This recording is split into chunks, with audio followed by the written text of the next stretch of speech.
तर मैत्रिणींनो, तुम्ही कुल्फी किंवा आईस्क्रीम ह्या भरपूर प्रकारच्या बघितल्या असतील, पण तुम्ही तांदूळापासून बनलेली कुल्फी किंवा आईस्क्रीम कधी बघितली, खाल्ली आहे का? तर नसेल खाल्ली किंवा नसेल तुम्ही बनवली कधी, तर एक वेळा नक्की ट्राय करा. ही जेवढी पौष्टिक होते ना, त्यापेक्षा जास्त टेस्टीसुद्धा होते. माझ्या माहीला तर खूप आवडली. तुम्ही तिचे एक्सप्रेशन बघू शकता. ती तर बिना अंघोळीचीच कुल्फी खायला तयार झाली होती. तर एवढी टेस्टी होते. तर बघू शकता, मी इथे एक बाउलमध्ये किंवा एका वाटीमध्ये कुठलाही गरम पाणी घ्या. त्यामध्ये मी 20 ग्रॅम एवढेच तांदूळ भिजत घातले. जास्त तांदूळ घेण्याची गरज नाही इथे. तर हे तांदूळ गरम पाण्यात भिजवायचे आहेत. त्यासोबतच आपल्याला मखाना घ्यायचा आहे. तर बघू शकता, मखाना तुमच्या आवडीनुसार तुम्ही कमी जास्त करू शकता. मखाण्याने आपली जी कुल्फी आहे किंवा आईस्क्रीम आहे ती सॉफ्ट व्हायला तर मदत होते, पण ह्यानी खूप टेस्टीसुद्धा होते. तर आता बघू शकता, इथे मी बदाम आहे ना आधीच भिजत घातले होते आणि त्याची ह्या प्रकारे मी अशी साल काढून घेतली वरची. आता हे बदामसुद्धा आपल्याला ह्यामध्ये घालून घ्यायचे आहेत. बदाम नसले तर तुम्ही काजू घाला. काजू घालायचे नसतील तर फक्त मखाना आणि तांदूळ वापरले तरीही चालतील. आता हे मी 15 ते 20 मिनिट हे भिजत ठेवणार आहे. जास्त भिजवण्याची ह्याला गरज नाही, कारण पाणी गरम आहे. मी तुकडा बासमती राईस इथे वापरलेला आहे. तो पटकन भिजतो आणि तुम्ही ह्याच्याऐवजी बासमती तांदूळसुद्धा वापरू शकता किंवा कोलम वगैरे भेटतो तो सुद्धा वापरू शकता. फक्त इथे राशनचा तांदूळ वापरू नका. आता मी इथे आधीच 1 लिटर दूध जे आहे ना ते तापत ठेवलं होतं. शक्यतोवर तुम्ही फुल फॅट दूध वापरा. आणि आता बघू शकता, इथे जे आहे ना आपलं दूध फक्त 20% जे आहे ना ते आटलं गेलं आहे. जास्त दूध आटवण्याची गरज नाही या कुल्फीला. बाकीच्या कुल्फीला आपण दूध जास्त आटवून घेतो, खवा वापरतो किंवा आपण त्यामध्ये क्रीम वगैरे वापरतो. भरपूर प्रकारचे क्रीम वापरले जातात कुल्फीसाठी. तर ते आपल्याला ह्यामध्ये कुठलीच क्रीम वापरण्याची गरज नाही. एवढ्याच साहित्यापासून आपण जे आहे ना कुल्फी आणि आईस्क्रीम दोन्हीसुद्धा बनवणार आहोत. तर बघू शकता, आता मस्तपैकी हे जे भिजलं आहे आपलं तांदूळ, बदाम, मखाना हे सगळं छान भिजलं गेलं आहे. आता या मिक्सरच्या भांड्यामध्ये छान वाटून घ्यायचं आहे. आता आपल्याला यामध्ये वेगळं पाणी घालण्याची गरज नाही, कारण एवढ्याच पाण्यामध्ये जे आहे ना आपले तांदूळ छान वाटून निघतात. बघू शकता, ह्या पद्धतीने मी इथे स्मूथ आणि सॉफ्ट अशी पेस्ट बनवून घेतली आहे. तुम्ही बघू शकता किती छान झाली की नाही. अगदी आपण बाहेरून एखादी क्रीम विकत आणतो सेम तसं टेक्स्चर झालं आहे आपल्या ह्या वाटणाचं किंवा ह्या पेस्ट बनवली ह्याचं.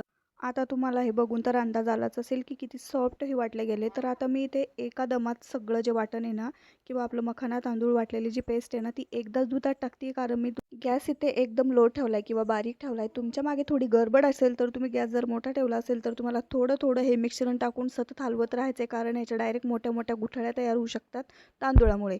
तर बघू शकता, मस्तपैकी आपल्याला असं हे मिक्स करून घ्यायचं आहे. कारण मी एकदम टाकलं, गॅस कमी होता आपला. आणि नंतर हे जे मी थोडंसं दूध काढून घेतलं होतं, तर त्या दुधाने आपण भांड्याला जे लागलेलं मिश्रण होतं किंवा पेस्ट होती तर ती आपण धुवून त्यामध्ये टाकली. म्हणजे वेगळं पाणी घालण्याची गरज नाही. भांड्याला सुद्धा आपली पेस्ट राहणार नाही, त्यामुळे मी ते भांडं दुधानेच धुवून टाकलं. आता बघू शकता, ते आपलं 15 ते 20 मिनिट कमी गॅसवर मिश्रण शिजतंय. तोपर्यंत मी इथे 200 ग्रॅम एवढी साखर घेतलेली आहे. तुम्ही साखर तुमच्या आवडीनुसार कमी जास्त करू शकता. तरी पण मी ही थोडीशी जास्तच घेतली रेग्युलरपेक्षा, कारण माहीच्या पप्पांना थोडं गोड जास्त आवडतं, त्यामुळे मी इथे साखरेचा वापर जास्त केला आहे. आणि आता बघू शकता, इथे साखरेने ह्या पद्धतीने आपल्याला मेल्ट करून घ्यायचे, जेणेकरून आपल्याला आपल्या ज्या कुल्फीचा कलर आहे तो बदामी यायला हवा आणि खाताना सुद्धा खूप टेस्टी लागते ही कुल्फी. एक वेळा ह्या पद्धतीने तुम्ही ह्या पद्धतीने जर कुल्फी आईस्क्रीम बनवली तर दुसरी पद्धत विसरून झाल्याची याची गॅरंटी, कारण टेस्टी तर खूप होते पण हेल्दी पण खूप होते, कारण ह्यामध्ये कसलं क्रीम वगैरे आपण अजिबात वापरलेलं नाही आहे. तर बघू शकता, बिना पाण्याचं फक्त साखर असा कलर चेंज होईपर्यंत आपल्याला मेल्ट करून घ्यायची आहे. जास्त आपल्याला कलर बदलू द्यायचं नाही, कारण त्याला कडवटपणा येऊ शकतो. आता मी दुधात चमचा यासाठी टाकते आहे, कारण की जे आपण मिश्रण ह्यामध्ये होतोय तर ते अंगावर उडू नये त्यासाठी. आता मी 2 बॅचेसमध्ये हे टाकणार आहे. एकदम टाकायचं नाही आपल्याला, कारण हे खूप जास्त बघू शकता असं गरम असतं दोन्ही पण, त्यामुळे अंगावर उडण्याचे चान्सेस असतात आणि एकदम आपल्याला मिक्स करायलाही जड जातं. असं थोडं थोडं करून आपल्याला मस्तपैकी मिक्स करायचं आहे. आता दुसरीसुद्धा बॅच मी अशीच टाकून घेते ह्यामध्ये. बघू शकता, आता एक बॅच तर मस्त मिक्स झाली. बघू शकता, थोडासा कलर चेंज झाला आहे पहिल्यापेक्षा, बऱ्यापैकी चेंज झाला आहे. आता राहिलेलं सुद्धा परत मी ह्यामध्ये असं हे जे साखर वितळवलेली टाकते बघू शकता तुम्ही. तर हे सुद्धा असं मस्तपैकी आपल्याला परत मिक्स करून घ्यायचं आहे. आणि एवढी खरंच टेस्टी लागते ना ही कुल्फी. एक वेळा नक्की ट्राय करा. तुमचे मुलंसुद्धा कंटाळणार नाहीत आणि बाहेरून काही कुल्फी किंवा आईस्क्रीम खाण्याचा हट्टसुद्धा करणार नाहीत. आणि ह्याला काही जास्त घरात खर्चसुद्धा लागत नाही आणि भरपूर कुल्फी ह्यामध्ये बनवून तयार होतात. आता मी ह्यामध्ये टाकते बघू शकता वेलची पूड. तर वेलची पूड आणि तुम्ही ह्यामध्ये कुठलाही एसन्ससुद्धा वापरू शकता. तर ह्यामध्ये जर का कुठला फ्लेवर वापरायचा असेल तर तुम्ही ह्यामध्ये बटरस्कॉच वापरू शकता किंवा व्हॅनिलासुद्धा वापरू शकता. आता बघू शकता, मस्तपैकी इथे ना आपलं मिश्रण थंड करायला ठेवलं होतं. आता मिश्रण थंड झालेलं आहे. एका मिक्सरच्या भांड्यामध्ये हे मिश्रण आपण सर्व काढून घेणार आहोत. मी सर्व एकाच बॅचमध्ये वाटणार आहे, कारण याच्यात सर्व बसलं आहे त्यामुळे.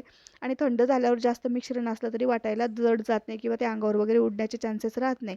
तर या पद्धतीने मस्तपैकी हे मिश्रण मी वाटून घेतलेलं आहे. आता हे वाटून झाल्यानंतर पहिल्यापेक्षा थोडंसं घट्ट झालं आहे, पातळ झालं आहे, तुम्ही बघू शकता. आता ह्यामध्ये आपल्याला जे झाकणाला सगळं लागलं होतं मिक्सरच्या, तर ते सर्व काढून घ्यायचं आहे. काही वेस्ट घालवायची गरज नाही आपल्याला ह्यामध्ये, कारण आपण खूप मेहनत घेतो नाही आईस्क्रीमसाठी. तर ह्यामध्ये मी टाकली एक छोटी वाटी भरून जे कोकोनट भेटतं रेडीमेड, ते खोबरं किस म्हणतो आपण, तो टाकलेला आहे ह्यामध्ये. तर तुम्ही ह्यामध्ये जर हे नाही टाकलं तरीही चालेल. मी आता होतं म्हणून टाकलं, आणि बाहेरची जी विकत आणतो ना त्यामध्ये कुठेतरी आपल्याला खोबरं लागतं चवीला, तर आपल्याला बाहेरच्या चवीची आठवण येऊ नये त्यासाठी मी ते खोबरं किस घातलेलं आहे रेडीमेडवाला. तर आता बघू शकता ह्याचं टेक्स्चर किती स्मूथ झालं आहे सगळं, तुम्ही बघू शकता. आणि खोबरं जेव्हा टाकलो ना आपण, खोबरं किस टाकतो ना, तेव्हा खरंच खाताना ते मस्त वाटतं एकदम. आता आपण रेग्युलर पाणी प्यायला जे ग्लास घेतो, फक्त ते बुडालाही ग्लास तसंच असावा जसा वरती आहे तसा. आता बघू शकता ह्याला मी ना गोविंदच्या दुधाची पिशवीचं कव्हर करून लावलेलं आहे, जेणेकरून ग्लासला चिटकू नये. इझिली आपली जी आईस्क्रीम आहे ती डिमोल्ड व्हायला हवी त्यासाठी, किंवा इझिली ती निघायला हवी त्यासाठी. आता बघू शकता मी हे जे एक्स्ट्राचं कवर होतं ना, ते कट केलं. आधीच कट करायला पाहिजे होतं, पण मला कळालं नाही. नंतर कळालं की झाकण ठेवल्यानंतर आहे ना, ते सगळं ते कवरला लागू शकते आईस्क्रीम. आता तो ग्लास मी साईडला ठेवला आहे. एक डब्बा आहे घरात, त्या डब्यामध्ये बघू शकता असं मी आईस्क्रीमचं बॅटर टाकून घेतलेलं आहे. त्यामध्ये आता हे जे दिसतंय तुम्हाला टूटी फ्रुटी, तर ग्रीन कलरची घेतली. त्याला मी खोबरं किस लावलं आहे, कारण हे मधल्या लेयरला लावायचं होतं, ते एकदम तळाला जाऊन बसू नये त्यासाठी खोबरं किस लावलं आहे मी त्याला. आणि मस्तपैकी ह्याच्यावर हे सगळीकडे आपल्याला टाकून घ्यायचं आहे. उरलेलं जे मिश्रण आहे तेही वरती टाकून घ्यायचं आहे या पद्धतीने. आणि बघू शकता आता भांड्याला सुद्धा लागलेलं मी असं स्पॅच्युल्याच्या मदतीने काढून घेते. आणि परत त्याच्यावर वरती मी रेड कलरची टूटी फ्रुटी टाकली आहे, आणि थोडंसं शुगर क्रम्ससुद्धा टाकले, घरात बनवलेलंच होतं. आता हे मस्तपैकी आपल्याला फ्रीजमध्ये 7 ते 8 तासासाठी सेट होण्यासाठी ठेवायचं आहे. तर मी मस्तपैकी असं सेट करायला ठेवलं आहे, तुम्ही बघू शकता आता. आणि मस्तपैकी डोअर केलं आहे बंद. पण वाट बघत होते आता कधी सकाळ होणार आणि कधी मी माहीला हे खायला देणार, कारण माहीला आईस्क्रीम खूप जास्त आवडते. तर माही सकाळी झोपेतनं उठल्या मला विचारत होती, आई आईस्क्रीम तयार झाली का? तर मी बघू शकताय त्याला असं थोडंसं चमच्याने असं प्रेस करून बघितलं होतं, तर ते थोडंसं झालं होतं. तरीसुद्धा अजून एखादा तास ठेवली असती तर अजून जास्त कडक झाली असती. पण तिला काय दम निघेना, त्यामुळे मी लगेच ही डिमोल्ड करायला घेतली. आणि जेव्हा फ्रीजमधनं काढली ना, जेव्हा त्याच्यावरचं झाकण काढलं, खरंच खूप छान त्याचा जो सुगंध आहे ना, तो असं वाटत होतं कधी मी कट करणार आणि कधी खाणार, एवढा छान सुगंध सुटला होता.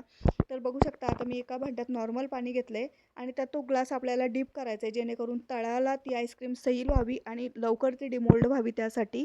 तर आता मस्तपैकी अशी बघू शकता, जास्त याला ताकद लावायची नाही, पण चारही काड्या सोबत पकडायच्या आहेत, म्हणजे ते कुठं फुटणार नाही. बघू शकता आता फ्रीजचं टेम्परेचर थोडंसं कमी होतं, थोडं जास्त असतं तर ही लगेच हार्ड झाली असती, एवढा वेळसुद्धा लागला नसता. त्यामुळे थोडीशी ही हार्ड व्हायला बाकी होती, त्याच्यामुळे ह्याचे होल जे आहेत ना स्प्रेड झाले, तुम्ही बघू शकता. आता काय करायचं आहे आपल्याला, ह्याला चाकूच्या मदतीने छान असं कट करून घ्यायचं. आईस्क्रीम एवढी सॉफ्ट झाली होती, अजिबात असा बर्फ वगैरे कुठंच त्याला लागत नव्हता कट करताना. रवाळ अशी आईस्क्रीम झाली होती आपली. आणि आपल्याला आईस्क्रीम खाताना रवाळच लागली तेव्हाच ती बरी वाटते. जर का मध्ये बर्फ लागला तर सर्दी होण्याचे चान्सेस असतात, आणि खायलासुद्धा एवढी ती भारी वाटत नाही.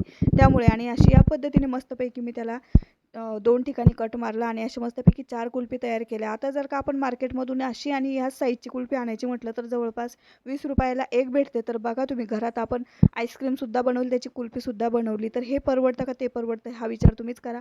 आणि बघू शकता किती सॉफ्ट झाले, बघू शकता अजिबात कुठं तुम्हाला बर्फ दिसणार नाही. आणि खोबरं किस जो टाकला आहे आपण, त्याच्यामुळे बघू शकता त्याच्यात असं जेव्हा मी चाकूने असं काढते तर त्याच्या खोबऱ्याचे किसचे जे दाणे आहेत ना, ते मस्तपैकी वरती आलेले दिसत आहेत, बघू शकता. आणि इथे अशा प्रकारे आपली जी कुल्फी आहे तर एकदम तयार आहे, आणि बदामी कलर आला आहे, की जेणेकरून आपल्याला 30-30 आईस्क्रीम किंवा 30-30 टेस्ट खातो असं वाटू नये, त्यासाठी कलरसुद्धा वेगळा आणि टेस्टसुद्धा वेगळी. तर एक वेळा नक्की ट्राय करा. आणि इथे जे दुसरी डब्यातली जी आईस्क्रीम आहे ती पूर्णपणे सेट झाली होती, आणि दोन्हींची टेस्ट थोडी वेगळी लागली, कारण ह्यामध्ये मी टूटी फ्रुटीचा वापर केला, आणि प्रत्येक घासामध्ये 2-3 टूटी फ्रुटी घेत असल्यामुळे ह्याची टेस्ट वेगळी लागत होती आणि त्याची वेगळी लागत होती. तर माहीला खूप आवडली. तुमच्याही घरात मुले असतील तर त्यांना ह्याच पद्धतीची आईस्क्रीम बनवून खायला घाला, म्हणजे खर्चही वाचेल आणि मुलांनाही कुठले आजार वगैरे होणार नाही.